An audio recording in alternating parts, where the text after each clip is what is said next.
for a Friday wrap, not only of the news of the day, of the week, but what's coming up, what's going down, what's flying, what's sinking. And the stories themselves have headlines that are astonishing, whether it's communists running for mayor in New York.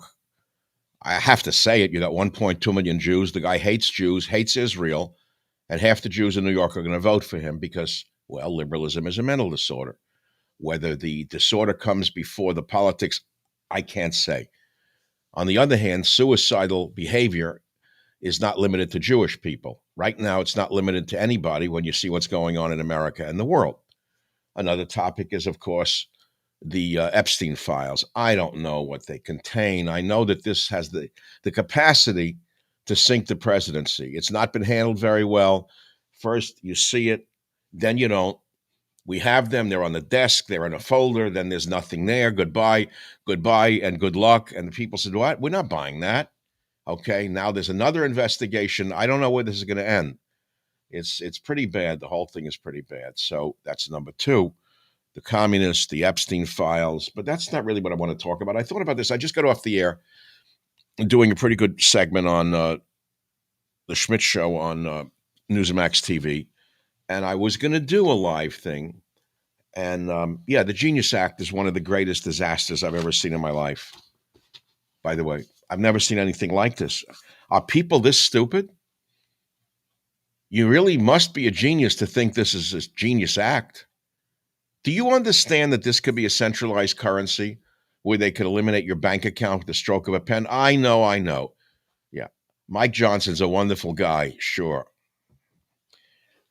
I got a railroad to sell you in California that's for sale that laid no track. It cost $30 billion, if you believe Johnson's a great guy. It's frightening to see what's going on. So, I mean, they asked me what I wanted to talk about on Newsmax TV, and they wanted me to talk about politics. I said, it's Friday. It's going to be late tonight. I planned this in the morning. I'd rather talk about conservation because conserve is the core element of the word conservative, but conservatives don't conserve anything. That's the problem with the so-called conservative movement. They said, okay, we'll run with that, which I thought was great of Newsmax TV to do that, to let me talk about what I want to talk about. And I referenced an article I wrote in 1981 for the Sierra Club Bulletin. Ooh, the Sierra Club, it proves you're a what? Proves nothing. Proves I'm 50 years ahead of my time. That's all it proves. And I actually did a podcast on this week, which I think you've seen. Let me go backwards. I have to go back. I do too many things, by the way. I'm doing too much. I have to slow it down. My podcast on Tuesday was Raping the Earth is Not a Conservative Value. You really should watch this or listen to it and share it with a number of people, because what I wrote in 1981 to the Secretary of the Interior then should be written and sent to the Secretary of the Interior now, who's going to now sell us drill, baby, drill like it's something brand new. Because once you destroy an ecosystem, it's almost irreparable. This is not a renewable resource, for example, cutting down redwood trees or raping an estuary. Learn from China's sorrow, I said. And so, my friends, it's not easy being a man who does truly march to a different drummer. I'm using a hackneyed phrase that's been forgotten. But I wrote about the environment. I wrote about nutrition, health, homeopathy, herbal medicine in the 80s. And I know a little bit about these things because it's in my genes to know about these things. They were in my genes when I was a boy. And I don't like what's going on. I don't like the war with Russia that is looming, from a president who said he would end the war, and now he's sending offensive weapons to the scumbag in Ukraine. How the hell did this happen? How the hell did this happen? I never saw anything like this. It doesn't mean I'm on the side of Russia. It means I'm on the side of peace, and peace is patriotic. I don't see anyone talking about peace. You send weapons like this to Zelensky and his friends in Ukraine, nothing but bad can come of it. So there's a lot of topics I want to talk about, which I just did, really. Theirs is not to reason why. Theirs is but to do and die. Into the valley of death rode the 600. You know, that's a piece from a great poem written by not Kipling. Many people don't know who wrote that. Lord Tennyson wrote that about the charge of the Light Brigade when they were wiped out in a blunder made by the higher ups. The higher ups sent the cream of the British military into a sure death. They charged right into cannon fire. Someone had blundered, theirs not to make reply, theirs not to reason why, theirs but to do and die. Into the valley of death rode the 600. Great poem by Tennyson. I don't know if you still know the poem. You know, about Gallipoli. That was Churchill's greatest failure, by the way, when he sacrificed many young men from New Zealand and Australia, making them charge up a mountain into the machine gun fire of the Turks. I mean, humanity is in turmoil right now. We can all feel it like humidity, incidentally. And those of you who do not know your history are repeating it. Years ago, when I was 18 and just a journalist, meaning writing in journals, never was a journalist writing for papers, I remember writing, "Those who know will always know, and those who don't will never." I thought it was clever, and I think it's still true. Those who know will always know, and those who don't will never. There's nothing I can do about stupidity. It appears in every generation. And whether it was the charge of the Light Brigade or idiots voting for a communist as though communism has never been tried, I can't help people who are just stupid, ignorant of history. I can't help them. But I want to tell you about things going on in my own life that is positive. I'm 83 years of age, and I didn't think I'd make it to 40. You know, it's a funny thing about young men. I don't know whether you're in your 30s. Many people in their 30s are very depressed today, full of anxiety. But unfortunately, they take medication. They don't fight it. They don't try to work through it with creativity, with their own life force. Instead, they give in to pills.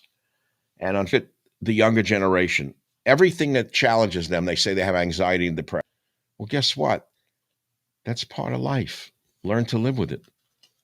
Don't give in to pills and drugs, because you're going to wind up like the idiots voting for a communist in New York who don't know that communism has been tried before and yielded 100 million deaths when it was tried. Even Russia has given up on communism. Even China has given up on communism. Only a few holdout countries hold on to communism, like Cuba. It's a gangster state run by a gang, the Castro brothers, basically a mafia state. The people live in hell in Cuba. Talk to real Cubans. No medicine, no food, no clothing. Their relatives in America have to send it to them. It's a horrible life. And this schmuck, Mamdani, who should be deported, by the way, he could be deported, by the way. How? He was born in Uganda. He became a citizen only 8 years ago, and he lied on his citizenship papers. If this administration really had the balls they claim to have, they would immediately move to throw Mamdani out of the country and not worry about some crackpot communist judge who's going to say they can't do it.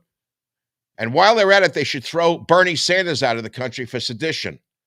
The godfather of communism in this country is Bernie Sanders. The worst bastard in the history of this country's political system is that lying bastard, Bernie Sanders.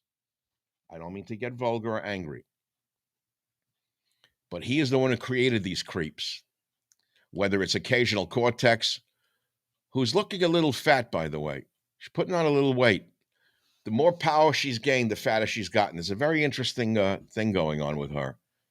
She used to be kind of hot. She's kind of pudgy now. That should get to her. She's starting to look like a fat sow from Manhasset. She started in Westchester. That's where she'll end up, by the way, if she wins any more power. So I want to talk about positive stuff. There's some positive things going on in my life. You know, I look at entertainers who get old, people in the public sphere who get old, and all they do is show you like hospital pictures. I can't stand the thumbs up. I don't ever want to see a thumbs up picture again. I don't do that. What's the thumbs up in a hospital bed? It's like the stupidest thing I ever saw in my life. Thumbs up in a hospital bed. So like they got cancer and now they're on Instagram talking about cancer. Or some whore who's not even married hangs around with another degenerate slut drug addict in Hollywood, a male slut, and she's pregnant, and they show these sonograms of the baby. What is this? What hope does that baby have in life having two degenerate drug addicts for parents? Do you know how hard it is to be a parent? Try it sometime. It's not an overnight phenomenon. It's not made for Instagram. Parenting is not an Instagram event, showing them in a nice outfit like they're a pet animal. Parenting is 24/7 for the rest of your life. You understand that? That's what parenting is. It's not meant for a quick social media hit with the woman showing her belly like, oh, I'm pregnant with some degenerate drug addict who has tattoos and nice abs. Ugh, what a degenerate generation, my God. So I have good things going on in my life rather than bad. I don't want to tell you I'm in a hospital bed with a thumbs up with a gown on, that God forbid I had another heart attack and survived, or that I have cancer, God forbid. I don't want to show you that. I mean, this generation's so sick that they'll show you them being buried if they could. They'll put a burial cam on their coffin or a cam outside the crematorium where they're, turned into ashes. How sick they are. They want to get the last hit before they're, what do they call that? I don't even know what it is when they roast the person into a bunch of ashes. What is that called? It's not even my brain. I don't let it in. You don't get buried. They make ashes. I don't know what it. They'll show a cam showing you being put into the furnace. They get one more hit. So I have good things going on. Good things are happening in my life. Okay, so this Sunday night on Newsmax TV, where I have my own show, I do 3 TV shows a week, 2 appearances, one on Monday on Carl Higby's show, God bless him, Warrior, on Newsmax TV. Friday on Rob Schmidt, very great guy, lets me talk about what I want to talk about, as I just did. And then on cremation, thank you. On Sunday nights, I have my own show, 8 o'clock Eastern, 5 o'clock Pacific. And it's doing very well, thank you. It just started a few months ago and is going up against a lot of competition. And it's doing very well. It's beating some shows that have been around a very long time. So this Sunday is a great show, and coming up is a show on 3 topics. I'll tell you about it. I'm building up to something. Hang in with me. Dinesh D'Souza, 2 conservative giants discuss Ukraine, Epstein, and Biden's auto pen. I have my interview with Dinesh D'Souza, which will be on Sunday night. That's one part of the show. And then there's other stuff on it. It's the article I wrote for the Sierra Club Bulletin in 1981 about conservation and how conserve is a core element of conservation. Conservatism should conserve things, not exploit things. I speak with Dinesh D'Souza about Ukraine, the Epstein files, and Biden's auto pen, all this Sunday on Newsmax TV. I frankly can't wait to see it myself. I record these shows during the week, and then on Sunday nights, I do something that I think is interesting. I get a copy of the show before it runs, like I got it today. I don't look at it. What I like to do is wait for Sunday night, and I sit on the couch that I watch movies on at night. I watch it like a viewer, and I want to see how I perform on Sunday night. So I'm going to see that. But here's the big news. A week from this Sunday, there's going to be a film biopic of my life that has been worked on, not by me, but by the network for about 6 to 9 months, 6 months. And they've interviewed amazing people. I saw that one. I don't know how to explain to you what it's like to watch someone a version of your life done by someone else. It was like I was in a suspended animation from another planet. There's 8mm movies of my father in his antique store, I think, in there. Movies of me as a young father holding my baby in my arms.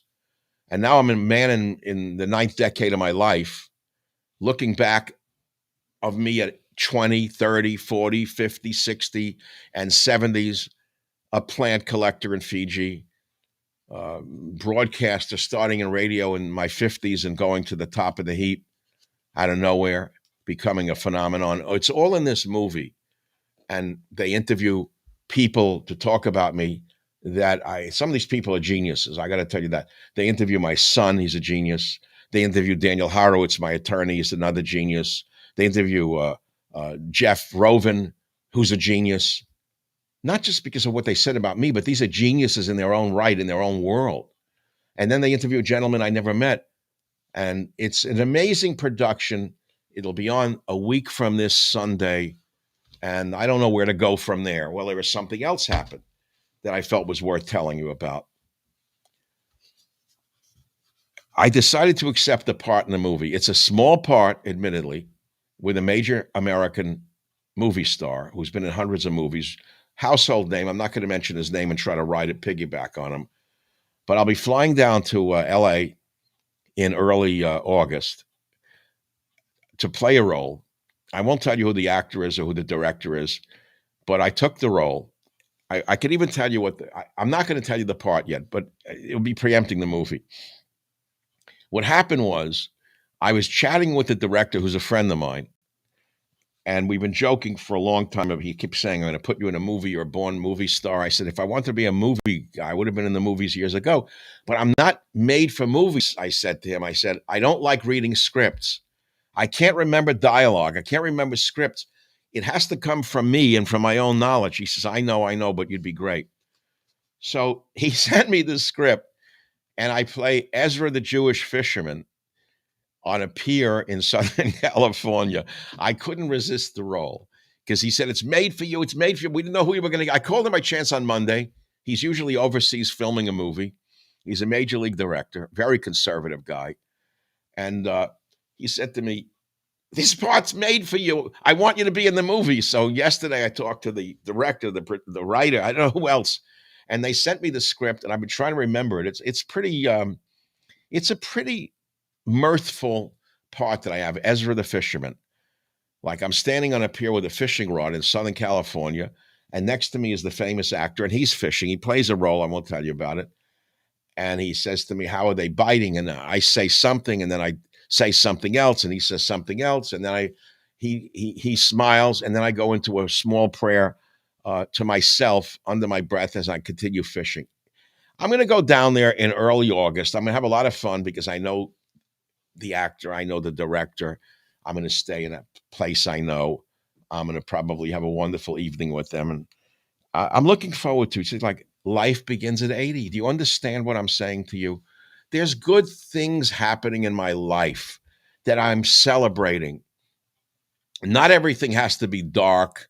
Not everything has to be bad. Not everything has to be tragic. Not everything has to be depressing and anxiety ridden. Some things are good. Sometimes good things happen to you late in life. If I had had such good things happen in my life when I was in my 20s, I would have flamed out probably in my late 20s. I can guarantee you, because I am that kind of personality. So God has come to me in my life at critical junctures to keep me moving, to keep me going forward. And my only advice to those of you who are older people is keep moving. I don't mean run around the block every minute. That's good if you want to do it. But sometimes laying down in bed in the middle of the day is also moving, incidentally. I have napped every day of my life that I could since I'm in my 20s because my brain would have fried otherwise. So what I'm saying is moving is sometimes not moving. Moving is sometimes laying down. Laying down is sometimes moving faster than running around the block.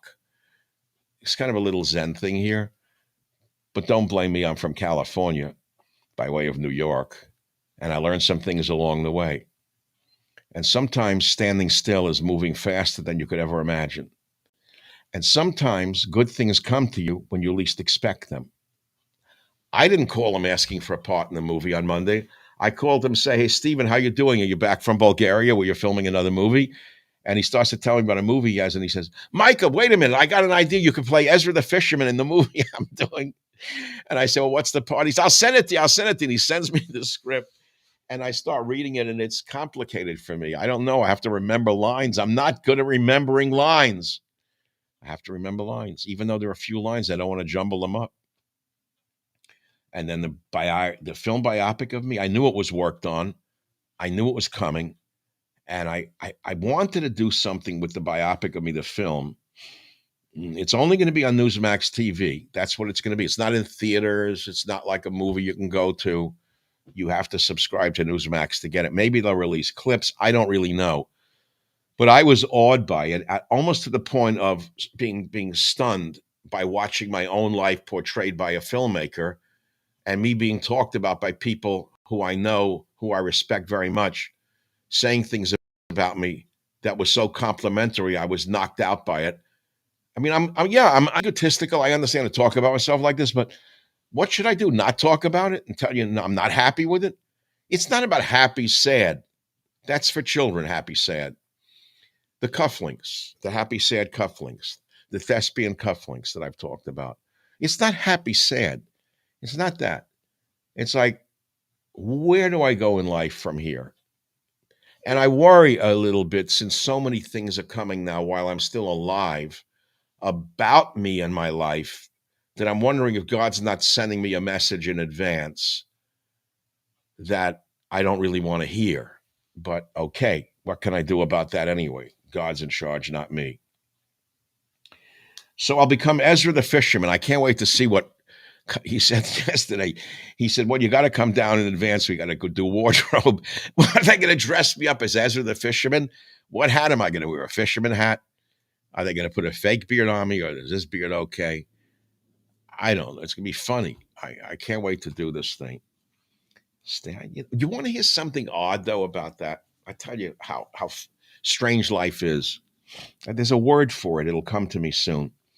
So my son was out here down with me from Florida this week. He left the other day. And at night we watch movies. We watch TV together. It's something we do that's fun. And he knows that I've been obsessed with a Netflix show called Animal Kingdom. And it's not about animals. It's not a National Geographic show. It's about a crime family run by a woman. I forget her name. She's pretty good in the role. I hate her politics, but again, she's a great actress. She holds it together. She's the glue. Anyone know what I'm talking about? Who's the woman who plays the role? Whatever.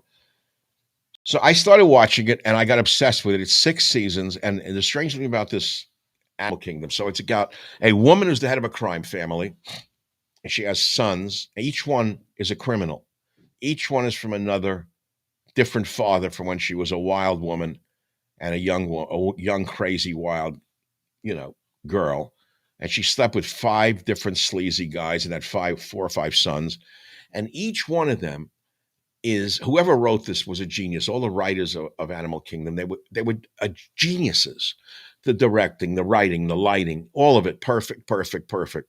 There wasn't a bad slipped scene in the whole 6 seasons. And it got better as the seasons went on, not worse. Usually they fall apart. So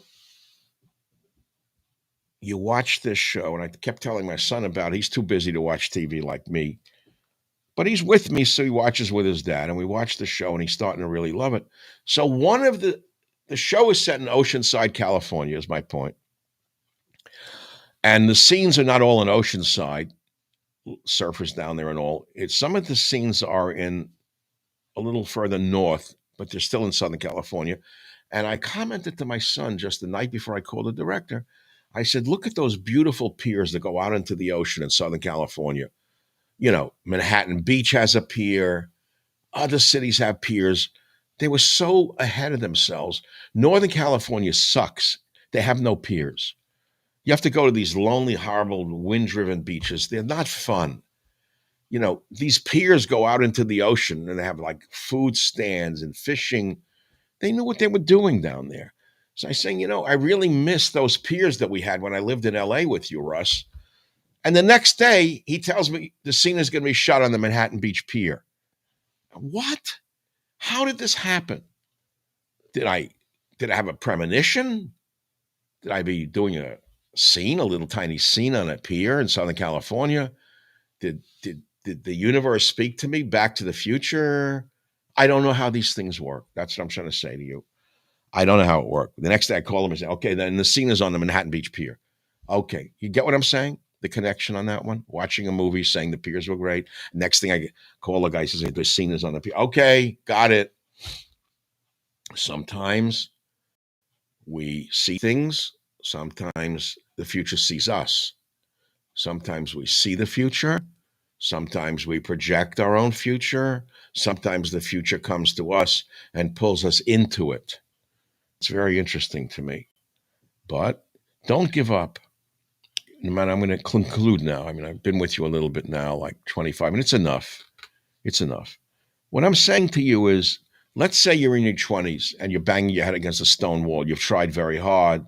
You can't break through, even though you're very creative and talented, and you know it, and you know what you got, and you can't seem to make a breakthrough. It's like, what the hell am I going to do? You keep trying. I used to call myself in my 40s a wildcatter. I said, no matter what I tried, earned a doctorate from the greatest university in America at the time in a field that was impossible, and nobody would hire me because I was a white male. Boo-hoo. It was murder. I had 2 children. All I wanted to do was be a professor.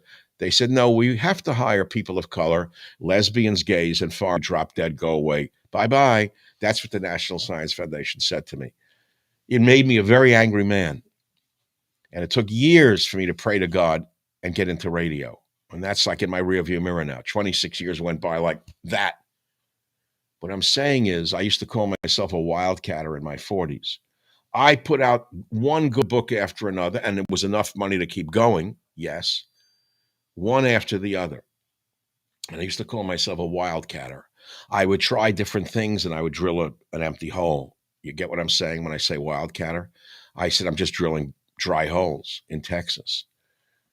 Some people understood me. Did I understand what I was saying? Yeah, because I was the one saying it.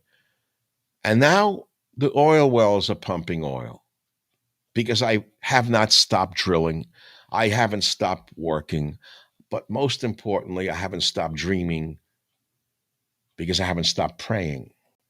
In fact, most recently, in the last few years of my life, I'm praying more deeply and more realistically than I ever did as a child. I never really prayed as a kid, never believed in it. I thought it was superstition. I would go into synagogues. I tried churches. I never felt anything. I enjoyed the rituals of some of the great churches, whether it was St. Patrick's Cathedral in New York on a Christmas Eve. It's beautiful, but I didn't really feel God there. Or I would go into Reformed temples as a Jew and feel absolutely nothing. They were bagels and lox Jews. It was mumbo jumbo with noise and meant nothing, felt nothing. It was only when I found the truly pious, the black coats, back in the 70s, that I really felt God again, like I did in the Fiji Islands when I drank kava kava with the Fijians all night long, that I understood that there's a power up there that is not separated from us, that we're part of it if we know how to tap into it. I saw it first in Harlem in a black Abyssinian church when Brother Billy drove me up there in rush hour traffic in Manhattan, which I wrote about. Brother Billy, a street preacher in Manhattan, and I struck up a friendship, Brother Billy and I did. And I jumped into my old green Beetle, my Volkswagen Beetle. Oh, and I was young and crazy at that time. And he said, you really want to see prayer? You really want to see God? I said, yeah. And we got in that car. He drove in a rush hour up through one of the arteries to Harlem and Manhattan. We went into a black Abyssinian church. And when he opened that door, and I felt the floorboards resonating, and those people were praying to God and moving the floorboards, I felt God's presence the same way I did when I went to 777 Eastern Parkway in Brooklyn, New York, and I saw 4,000 black-hatted, pious Jewish men praying to God. I felt the energy of God going and coming, both to and from God. I understood that God exists, but man has to reach out to him. God is not a passive creature. You have to pray to God. That doesn't mean sit there, oh, God, help me. He does not come to you. He doesn't want limp-wristed prayer. God's an interesting phenomenon. God wants you to really get on your hands and knees and beg him if you have to. Cry to him. As the Jewish gangster said to me, and I wrote about him in one of my books. Oh, that's a great book. I wish I could find that piece. I don't know where the Jewish gangster is. It in God, Faith, and Reason, where a Jewish gangster finds God. He was a murderer. He spent a lot of years in Corcoran prison. I think it's in here. It's a hell of a story. I'm not going to read it to you now. It's for another time, another place, another day. Oh God, where is this? I can't put my finger on it. Jewish Gangster Finds God, page 173. He told me that a man has to be broken to find God. He said it. He said it. A real gangster, not a fake gangster, not a Hollywood gangster. He was a real gangster. And he wrote about it. He wrote about his own life. And I had him on the radio show then. I forget his exact, Michael Hardy. He spent years in the toughest prisons in New York. And he says, "You understand? I got in a gunfight in Hollywood. This famous gunfight at a producer's studio, 1978. Well, I got shot. I got shot 6 times by this guy, a movie producer. We shot it out right in front. People thought we were making a movie. I was looking out of the corner of my eye while I'm getting 9mm pumped into me. Okay, and the last bullet that came out of my gun, I ran and I started beating this guy over the head. I was hitting my jugular vein. I was dying. Okay, that's the difference." He said, "If I'm going to die, I'm going to take somebody with me." So he was a killer who spent a lot of years of his life in hard prisons. And he said this. He said, "Now, what changed my life?" He says, "I was in Corcoran. Okay, I had sepsis of the spine. Okay, I helped a guy escape out of Donovan prison. A guy named, and he names him, I got the warden fired. I did it for that reason, to get the warden fired. Anyway, what happened is I was dying, okay, and I made a prayer. I said, Lord, this cop came in and he started making me sit up. I had sepsis. I had such pain in my back. I had a few days to go. I said, if you ever did this to me on the yard, I'd kill you. But now I'm dying, so you're coming in here to feed off me?" He said, "Well," I said, "but I'm going to get out in a few days." He said, "No, you're not. You're doing life." I said, "No, I get out November 27th. He must have looked at the computer. I never seen him again. I was dying, okay? I made a prayer that night. Now remember, this gangster, Michael Hardy, was Jewish, and he said, "God, please don't let me die. I promise on my soul I will change my life." This is after 27 years of prison. Now I finally broke. Just a couple of days after I'd finished 17 years for murder. Okay, I broke. But I only broke, but I said I won't take any vengeance on nobody, and I won't do anybody anything except. I had to interrupt him at that point, and I asked, "Okay, whoa, Michael. You said you broke? What do you mean you broke? You changed?" He says, "I broke. Yes, I did." He replied, "God broke me. God Adonai El. He's the one that broke me. He broke me." It's an interesting use of the word broke, Hardy said. God broke him. I asked him what he meant. He said, because God comes to you. He sends people to you. If you don't listen to him, okay, he's going to find a way to break you. He's going to bring you to him, and be thankful he does, because if he doesn't, then you're lost. You go into Gehenna, and I know that. This is the culture that I come from. This is the Jewish culture. Okay, he said. Let me tell you, Michael, I was born into a war zone in Brownsville, New York. And he goes on and tells his life. And he talks about life. And he told me about Genesis and Cain and Cain's murder. I'm telling you something here. This is a gangster who was as tough as they came, who almost died, who said that God had to break him for him to talk to God. And then he met God. And you say, maybe I don't want to hear about God today. You said you were going to talk about politics. Well, I snuck it in. And my point of the story is not that you have to be broken necessarily. You can talk to God before he breaks you. And then you don't have to be broken that way. You don't have to be broken. Just reach out to him. But really, from here, not from there. From here, not from there. From here, not from here. From here, here. He knows the truth. God sees the truth but waits. So what I'm saying to you is many things at once. And mainly what I want to say to you is that I have learned that if you truly pray from here, God will answer you. That's all I want you to know. Does it mean I'm thrilled because I'm playing a small role in a movie? I'm thrilled because it's going to be fun to be with my friends, having a lot of fun that day. Yeah, that's fun. Is it from God? I don't know who it's from. Going to change my life? It will. It already has. It has in some ways, just as a little tiny thing, even if it doesn't come to pass.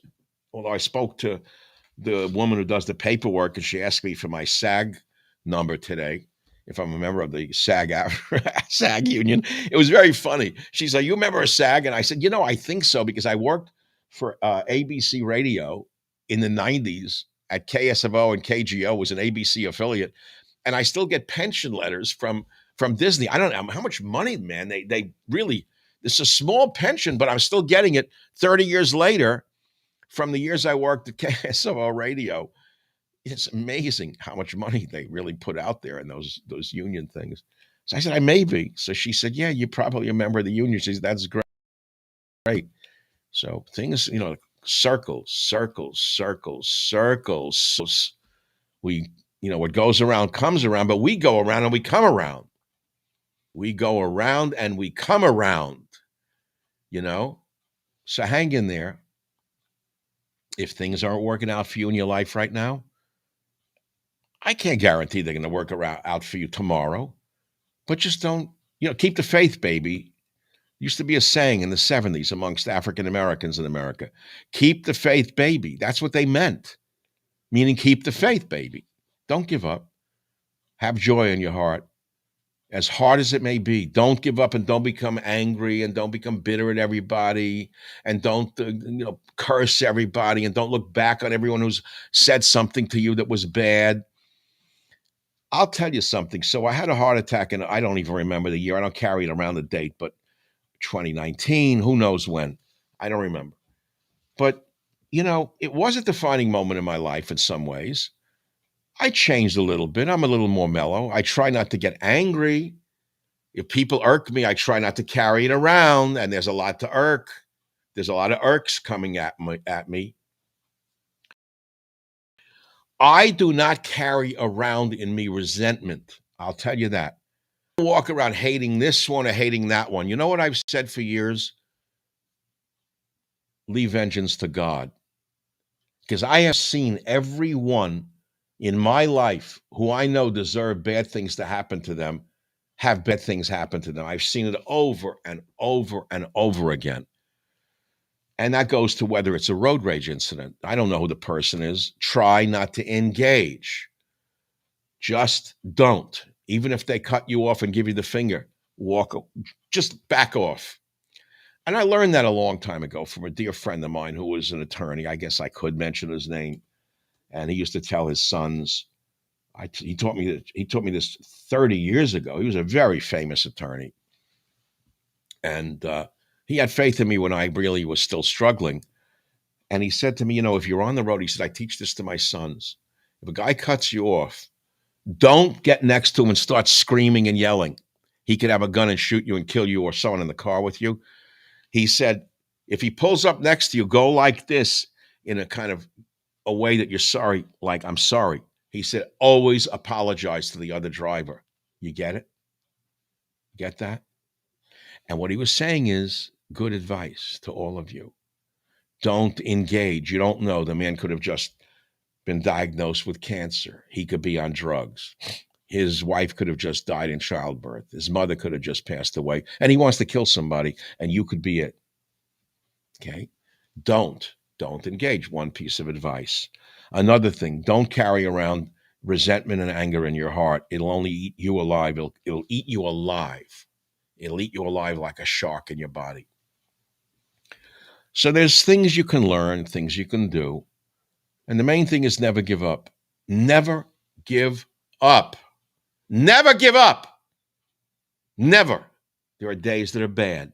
There are days that are black. There are days that you don't think you can go on. Well, get back in bed. There's another phrase from the 70s. You want me to tell it to you? Because I've used it my whole life. It's a hippie phrase. I used to use it in the 70s. When in doubt, get horizontal. Love that one. No matter what's going on in the world, if you get in bed and lay down, you'll feel better. I'll tell you right now. Just pull the curtains and get in bed for a while. Don't be ashamed. Or maybe you want to run around the block. Maybe you'll feel better from the endorphins or whatever. But I don't know. You could also lay down. Just lay down. Feel good. let the blood run down to your legs, let it run up to your head. However you have to do it. When in doubt, get horizontal. It works. So there's a lot of things you can do. There's a lot of things you can do. Do it with your body. You could do it with your head. You could do it with your soul. You could do it with so many other things. A lot of you eat yourself into oblivion. Okay, that's another way to deal with problems. Drink yourself into oblivion, another way to deal with stuff. It doesn't work ultimately. It's in here. Okay. And that, my friends, is all I have to say today on the Savage Nation. So Sunday night, if you have Newsmax TV, or if you don't have it, subscribe to it. I had a beautiful dinner. Where was it? Tuesday night. Chris Ruddy, who owns Newsmax TV, comes out like once a year, and he has a big dinner. I was waiting for the year now. A year before, he had it in an Italian restaurant in North Beach that I really never went to. It's a nice place, and the owners are beautiful people. We had a wonderful dinner for 20. And then he says to me, he was coming out this week. He said, because you arrange it with the owner of the North Beach restaurant, which I had not been back to since it reopened. I used to go there all the time with Teddy. And I wrote 3 novels built around that restaurant, and not the nonfiction. It's called Abuse of Power, Time for War, Countdown to Mecca. They were all set in North Beach, San Francisco. And the restaurant was called Spumanti's, even though it was based on the North Beach restaurant. And my dear friend Lorenzo, who passed away since then, I renamed him Bruno. And I used to sit there with Teddy in the summer with a coat, with a scarf, and drink a glass of wine outside. And we wrote that into the novel. And I hadn't been back. They went out of business after COVID, well, years after. And then they reopened a year ago, and the owner called me. I never met him. I arranged a dinner for Tuesday night. It was about 13 people. We had a beautiful night in there. Ellen Barkin, right? So I'm getting back to that. Left-wing fanatic, hater politics, good actress. She plays a monster, a horrible woman in Animal Kingdom. So went to the dinner in the North Beach restaurant Tuesday night. We had a great time. And then Chris and I talked a couple of times after. And he is the one who authorized the film biopic of my life without my even knowing it. By the way, he is a straight up great guy. He really likes me. And I don't know what else to say. He's very close with Donald Trump. He went to Bahrain, got Qatar with him. He's very close at Mar-a-Lago. I don't think I'm going to ever be welcome back because I am critical of the president on certain issues. They know that I'm a maverick, and I don't go along with the president and everything he says. I don't agree with him on everything. I can't help it. This is how I am, and as a result, I don't think I'm going to be back at the Mar-a-Lago, in crowd. By the way, so. That's unfortunate because I love what the president's doing in some regard. Remember what I said when the election was up? I said, if we get 10% of what Donald Trump promises us, it'll be 110% more than we're going to get with that other one, the creature from the Dark Lagoon in San Francisco, Kamala Harris. So I would say right now we got about 50% of what he promised. The border is great. The culture is great. Some of the other things I'm not too thrilled with. I don't like the war going on. I'm not a fan of crypto, to be honest with you. I don't like the drill baby drill part of it. But, he's the president. I'm just a voter. That's all I am. So if he respects a person with an independent mind, he'll see me again. If he doesn't, he won't. It'll be a loss to me, not to him. I get that. And that's it, my friends. Never give. When in doubt, get horizontal, keep the faith. And that's it. That's the message for tonight. Thanks for being with me. Oh, my goodness, it's 5:45 here on the West Coast. And I got a beautiful show coming up Sunday on Newsmax TV. But a week from this Sunday, I wish I had had the time. I would have had a big screen in a theater, and I would have invited you to come and had a big night of it. And I can't do it. It'll be on television, my life. Instead, I'm going to be alone in a room. You remember the movie Avalon? That great movie Avalon I used to talk about, where it ends up with a guy. It starts out with an immigrant Jewish family in Baltimore, and there's like 30 people at dinner for Thanksgiving. And it's dynamic. Everyone's talking to everybody. And every 30 people at tables, and children are at another little table for Thanksgiving. And it shows the immigrant family working hard to build up a life in America. And then one day, someone cuts the turkey without the old man. He says, he cut the turkey without me, and he stops talking to him.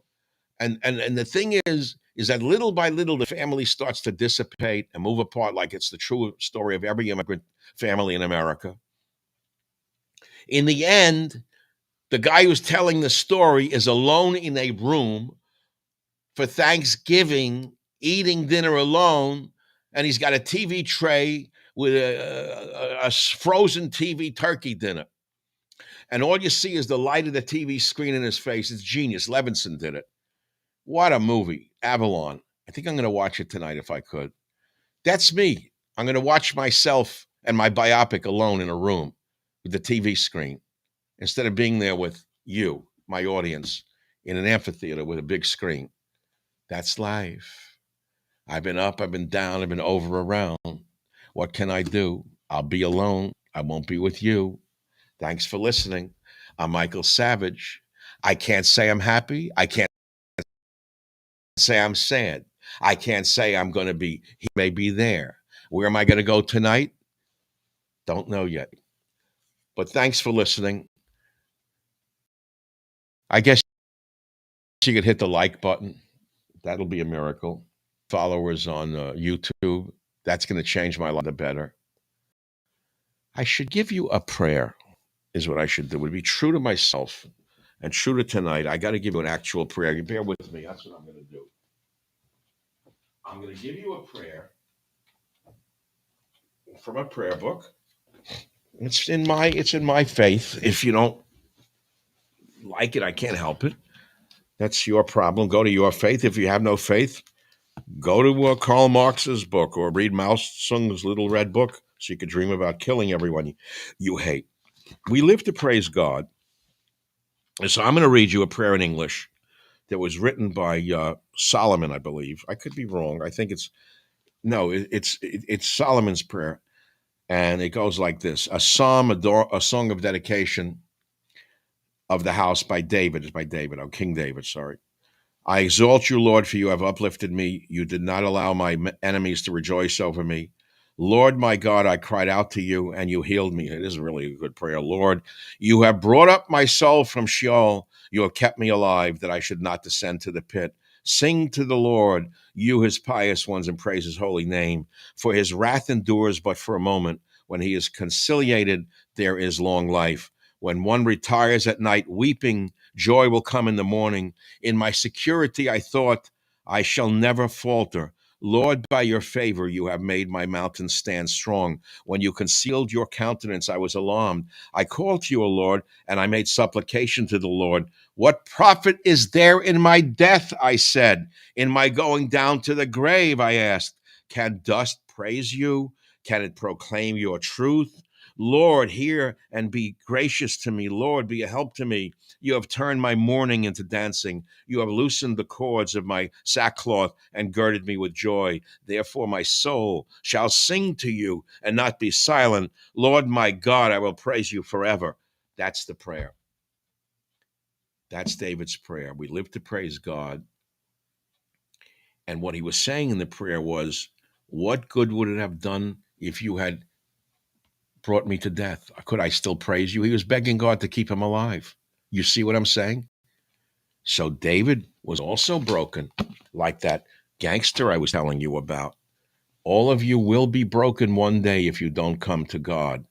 I can guarantee it 100% that either you come to God while you're healthy or you come to God when you're broken, because one day or the other, come to God. Thank you for listening. God bless America. Let's pray for the president. Let's pray for America. Let's be here or be nowhere. I'm Michael Savage. Thank you for listening.